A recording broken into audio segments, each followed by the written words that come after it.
जय हिंद दोस्तों आप देख रहे होंगे जिस तरह से इस वक्त देश में इलेक्शन का माहौल है और बीजेपी ने 400 प्लस का नारा दिया है। बीजेपी ये नारा दे रही है कि इस बार 400 पार, लेकिन दोस्तों इसी नारे को देकर बीजेपी फंस गई है। इलेक्शन 2024 में बीजेपी ने जैसे ही ये नारा दिया कि इस बार 400 पार, बीजेपी फंस गई। कैसे फंस गई इसका फैक्ट मैं इस वीडियो में आगे बता रहा हूं। दोस्तों जैसे ही बीजेपी ने 400 प्लस का नारा दिया, विपक्ष ने इस बात को दूसरे अंदाज में जनता के सामने पेश कर दिया। विपक्ष ने बताया लोगों को कि बीजेपी 400 सीट इसलिए मांग रही है क्योंकि वो संविधान को ही खत्म कर देना चाहती है।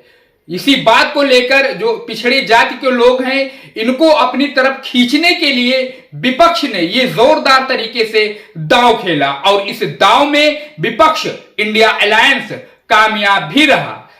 पिछड़े वर्ग के लोगों में ये बात उन्होंने पहुंचाने की कोशिश की कि अगर इस बार बीजेपी जिस तरीके से 400 सीटें मांग रही है, अगर इसको मिल गई तो विपक्ष पूरा जो है सदन से खत्म हो जाएगा और बीजेपी भी अपने मनमाने काम करेगी और उसका मकसद है संविधान को खत्म कर देना। इसी बात को विपक्ष के तमाम नेता अलग अलग प्रदेशों में उठाते रहे और पिछड़े वर्ग और ओबीसी के लोगों को इस बात को बताते रहे कि अगर बीजेपी 400 प्लस या इससे जो है इसके करीब भी आ गई तो वो संविधान को खत्म कर देगी। दोस्तों इसमें एक बात ये भी है कि बीजेपी ने एक नैरेटिव फैलाई थी कि 400 प्लस बीजेपी जीत रही है। लगातार इस बात को विपक्ष समझ नहीं पा रहा था, लेकिन कुछ ही टाइम में 2-3 फेस होने के बाद में चुनाव के विपक्ष को यह बात समझ में आ गई। उसके बाद में विपक्ष के नेता भी अपनी तरफ से यह बात बताने लगे कि